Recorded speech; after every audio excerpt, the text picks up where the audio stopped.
Welcome to Grocery Dad. Now, I would hazard a guess that most of us would like to eat better. Ditch the processed junk and cook with fresh, healthy ingredients. But there's a problem because nearly 2/3 of your calories might be coming from those delicious, salty, sugary, ultra-processed foods. And to make matters worse, eating fresh food is way more expensive. Or is it? You see, inspired by J Silver 9193's comment on one of my recent videos, I decided to tackle this question head on. Can you eat fresh, home-cooked meals for a week and spend less on groceries than you would if you just bought convenience foods? Now, what I discovered might just surprise you, and it's coming up very, very soon. First, though, I want to share why this question hits so close to home for me. Because like J Silver 9193, I thought fresh food was too expensive. And on top of that, my wife and I used to convince ourselves we didn't have the time for scratch cooking and meal planning. And ironically, this was all before we had children. So, if I could go back and tell that version of myself what it's really like not to have any time to myself, I'd be tapping him on the shoulder. But anyway, there were always loads of excuses, like we were working late or, whatever. And all of that pushed us to buy more and more and more convenience food. So filled pasta, we used to buy loads of that. Frozen pizzas, jars of tomato sauce or curry sauce. And in our case, takeout was a big, big thing. But we just made this decision. We wanted to eat more healthily, get more fruit and veg into our diet, get more fresh meat into our diet. And in order to make it possible, there's some changes we had to make that I would say you will have to make too if you want to make this work. And importantly, if you want to make it work in terms of your budget and what you're spending on food. Just to bring this back to what J Silver 9193 asked in their comment. First of all, we got our pantry sorted with all the essentials that we would need to cook things ourselves. And that way, we would always know that we could scratch cook if we bought the protein and the veg for a meal, and nothing was going to go to waste because we didn't have, let's say, an onion, some garlic, a bit of rice to go with it. And obviously that reduces the temptation to hit the old menu log app as well. So that's the first thing that's so important to get right with this. And then secondly, what comes with that is meal planning. Now, how hard or easy this is for you is going to depend somewhat on where you're starting from with your cooking. If you've never really done anything much in the kitchen aside from press buttons on a microwave, this will probably feel kind of daunting. But I suppose there's no easy way through it. You're just going to have to overcome that with some simple, some easy meals that you enjoy eating and that you can see yourself realistically making for the next few weeks. And I think that's really all you need, 4 or 5 recipes to get you going. And then after that, your confidence will build and you'll start to get more creative with it all. If you don't think this through and suddenly you've got all this expensive meat and produce in your fridge, there's a very, very strong chance it will end up in the bin and you're just going to get spooked by the whole idea and give up, which would make sense if you've just thrown a load of money straight in the trash. So don't do that. Okay, get your meals sorted, get your pantry sorted before you make any changes whatsoever to your grocery list. And then the third absolutely essential thing we did was to get clear on our budget. In other words, what were we comfortable spending on groceries each week? So this basically stopped us going crazy, buying expensive steaks, expensive produce like purple sprouting broccoli, and all that sort of unusual or exotic stuff that looks really interesting when you're at the store but costs an arm and a leg. So we focus on what's in season. We look for anything that might be imperfect when it comes to produce, funny shape, bit wonky, because these are all ways that you can keep the cost in check. And when it comes to meat, you've absolutely got to find yourself a store that marks it down. Find that store, find what days, what times they drop the prices, and be there. Okay? Now you might even find it's a more high-end store where you'll get the best deals. Their meat might actually be more expensive at full price, So they have more reason to mark it down, and mark it down heavily sometimes, so they don't end up chucking it out. Now that's exactly what we do, and my wife will go and make a killing. She bought about $100 worth of really good quality meat for less than $50 recently.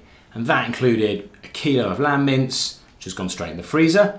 And the plan is to make moussaka with some imperfect eggplants when they're next available in store, because those two can also be very expensive.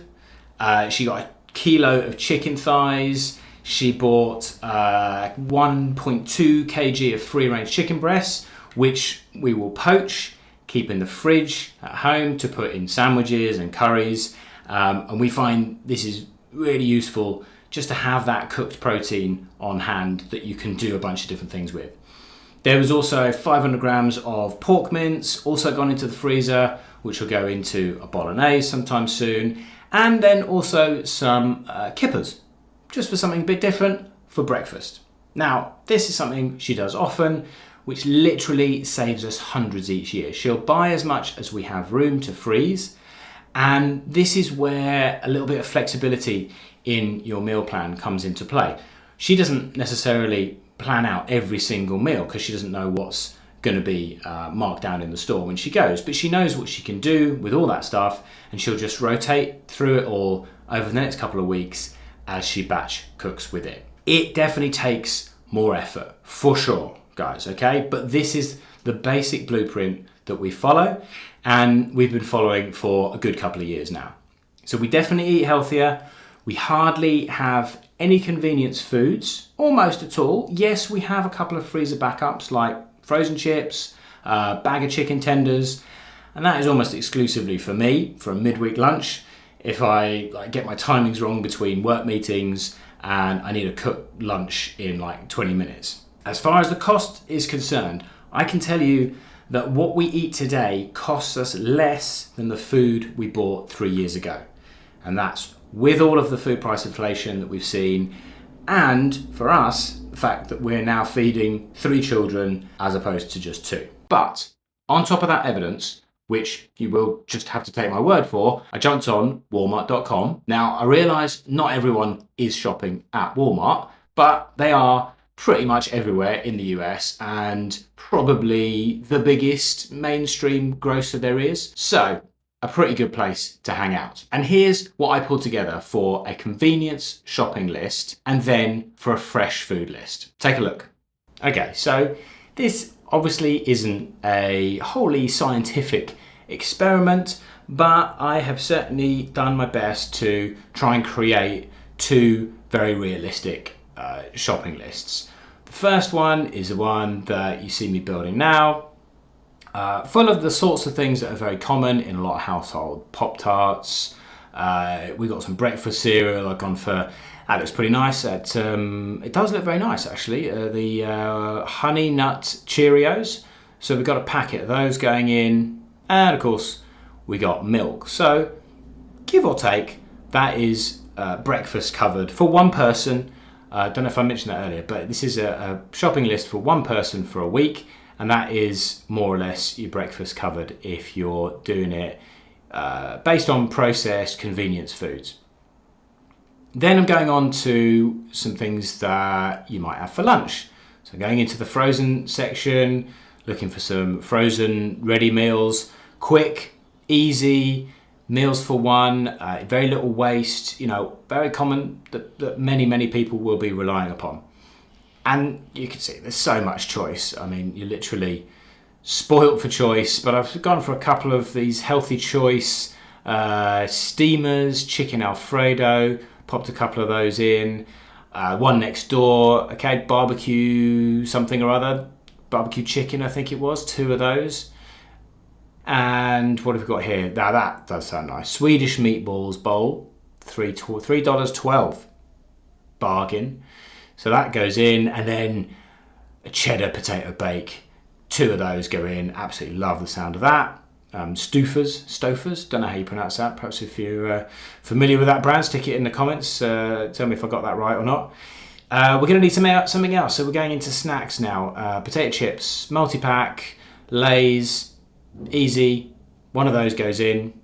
couple of frozen pizzas, and then kind of thinking more about dinner options now. So I had a look for, well, some mac and cheese cups. That's a pretty solid convenience food staple. So 4-pack of those going in the cart. Lovely. $5.17.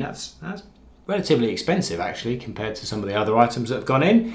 And then I think this is one of the final things, maybe a couple of other things going in there, but a rotisserie chicken. Now, if you're living on your own, you can have that hot the first day you get it, and then I suspect even a small one of those will make probably another 2 meals minimum. You just have it, keep it in the fridge, have it cold after the first day. So rotisserie chicken goes in. Now we're onto some more snacks. We've got Oreos. Couple of packets of those just to nibble on during the week.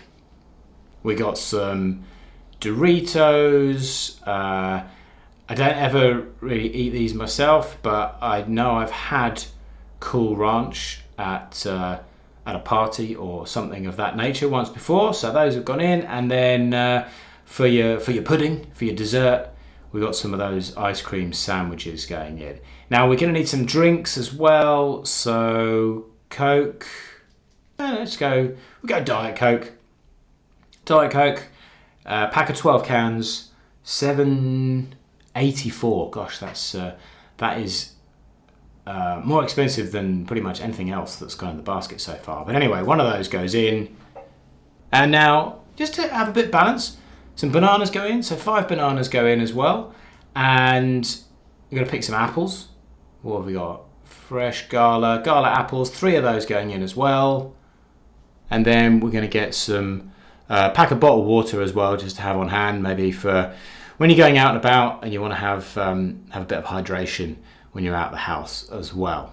So that goes in. I'm going to add some broccoli as well. Now, not strictly speaking a processed food, let alone ultra processed, but just something that I think gives this shopping list a little bit more balance.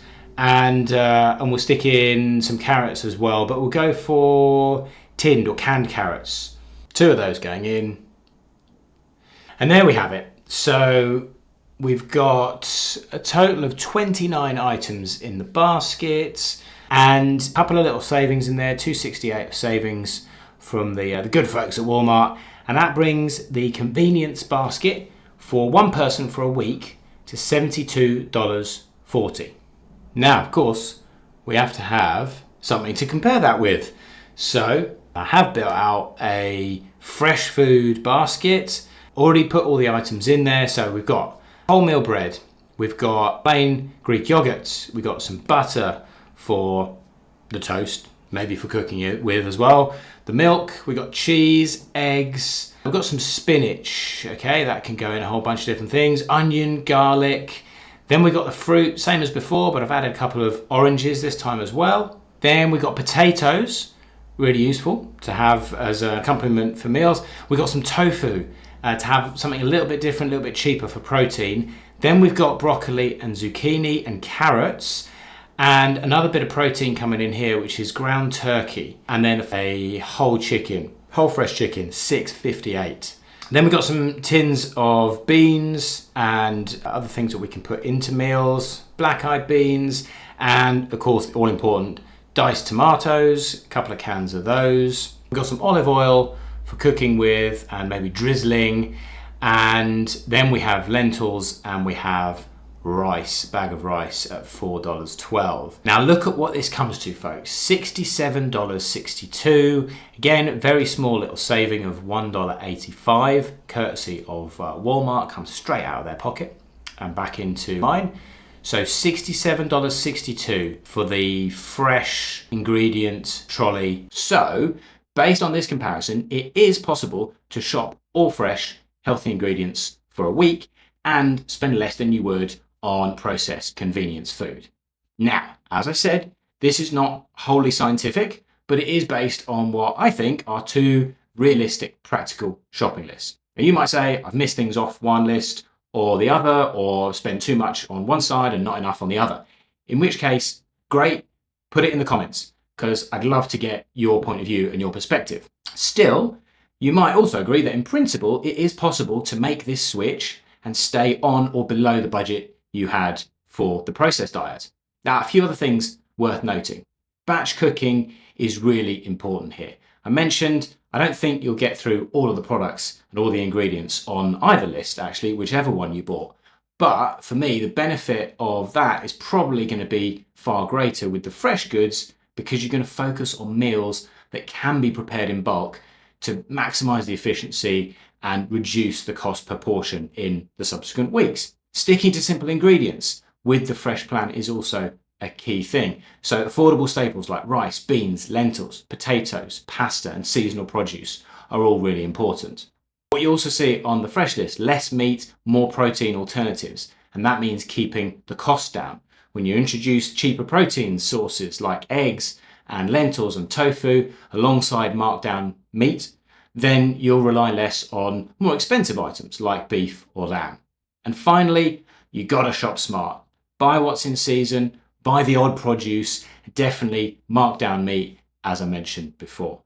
I hope this was useful, but moreover, I hope if you are trying to make some changes this year, it could give you some confidence that you can make this work. All the products and the suggested meal plan to go along with the fresh grocery list I've put in the description, so take a look, feel free to build off it when you make your own plan, and if you have any questions, let me know. Now, if this is your kind of thing, you're very likely to enjoy this video too, because it's packed full of more grocery saving tips. And if you want to make sure you don't miss out on any of my Grocery Dad foodie goodness, then just go ahead and subscribe, because I share more tips and more thought for food every single week.